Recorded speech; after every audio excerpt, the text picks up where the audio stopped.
Hey, Dana here, and welcome to my garage. Today we're going to work on a 2014 Ford Fusion. The daughter says her bearing is growling back here, and I'm just checking. And it must be, because it's loose. Alright, stay tuned. Unfortunately, this year or whatever model my daughter ordered this bearing for is the wrong one. This has got built-in ABS. Just an ABS plug. You get your four screws or 4 bolts. This does not. Your ABS is actually going through and touching the bearing like it would in anything else.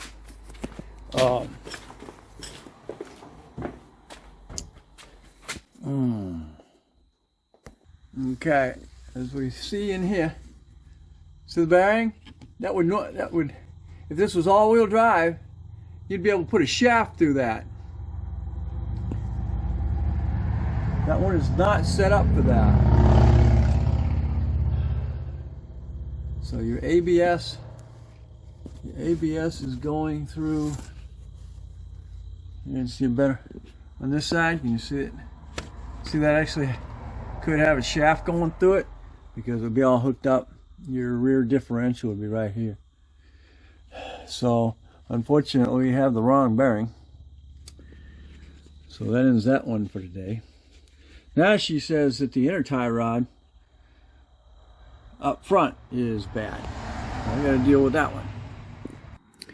Okay, now we can see this. This is the ABS cable right here. And it's going right down. See, there's your ABS sensor right there. Hopefully I'll just be able to loosen that 10mm bolt and slide that out. If not, we might have a ABS problem here. So this is also got some parts that are electric. So I've got to figure out what to do with the electric brake part of this, because it is hydraulic, but it's also got electric going to it as well. And unfortunately, when I got in here and looked, you can see that her brake pad is almost gone.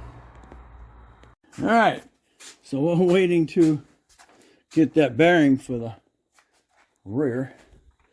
We're checking the tie rods on this, and it's this one. Here, can't see yet until I get further in there and see if it's actually the inner or the outer tie rod. She bought the inner. So we'll get it off here and see which one it is. Okay, as we sit here, I can see the rubber boot go back in and out. So that call was right.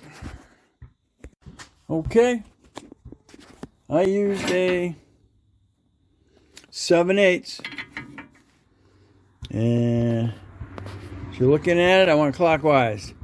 And I broke it. I'm going to try and keep it about there.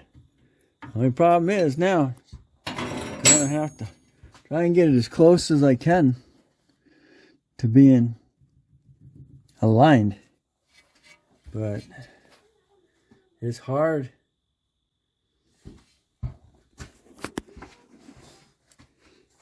I can bust that up. Okay, well, when I hit it with the 21, it spun. So when you do that, then you got to get you a 21. I used a 22 on, I jumped it offset,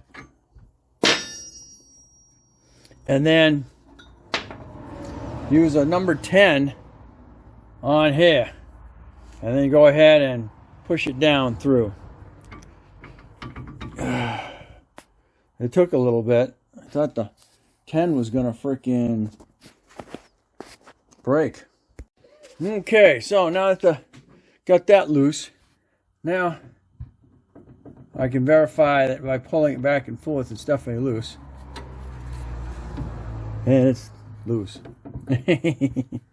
Alright, so I'll loosen that up. Make sure you do that first, because you're not going to be able to loosen this thing up. Also, the tool that you use to do this will not go over the drive shaft or go over the outer tie rod. Okay, so what you're going to have to do on here is you got to pop your lock here, pop your clamp, and then you're going to pop the other clamp. Unfortunately, they're so brittle, it popped off, and then just pull it forward. And here's your inner tie rod nut, as you can see. That nut here, and you can see how much play is in that. And here's the new one. I'm gonna hold.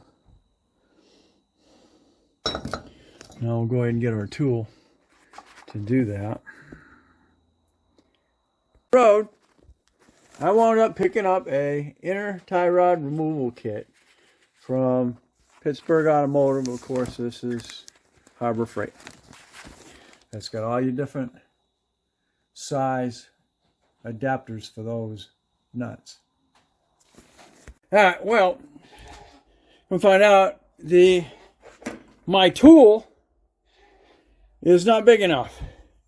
And an 1.5 inches on that thing. The biggest I got is 1 7/8 inches. What I'm going to wind up doing is I'm going to grind that out so it does fit. But what I did is I got an 1.5 inch wrench, and I tried undoing it from out here, and I can't do it. So what I got thinking about, I said, well, geez, you got this little gap in your swing arm. Well, I lined Mr. Bolt up of the nut with that hole, and I was able to get the wrench up through it. So now, with that off of there, unfortunately, I can't get the nut off either. Too far out. But I did count out when I took it out, because you're gonna have to get the nut off to get the boot off. So I'm gonna have to take the nut off. Unfortunately, Mogul did not send a new jam nut, so I got to use the same jam nut. So let's get this back off of here. Now let right go. So you don't want to do too much stressing on that shaft going into your steering rack, because it'll start leaking after a while. So that's sitting right where it is right now. Oop, it's starting to come off. Alright, came off. I counted that already. I should be loose enough to just twist out. No, I'm just spinning. I think I'm just, nope, it did. Okay, there we go. Alright, so now I got to get it in the vise and get that off of there. Count back up these many threads. And again, she's going to have to take it to alignment specialist and get it aligned. So here we are. Okay, we're back. I got that nut off of the old tie rod in. I counted the best I could. And what I want to do is right up to the end here, and then take that right out to the end. And with the tie rod, I leave the tie rod in the other room. Probably did. Doggone it. Okay. And then you counted. Then you counted the actual tie rod in going in. So they should mate up and then tie it up. It's still, you still have to have this aligned.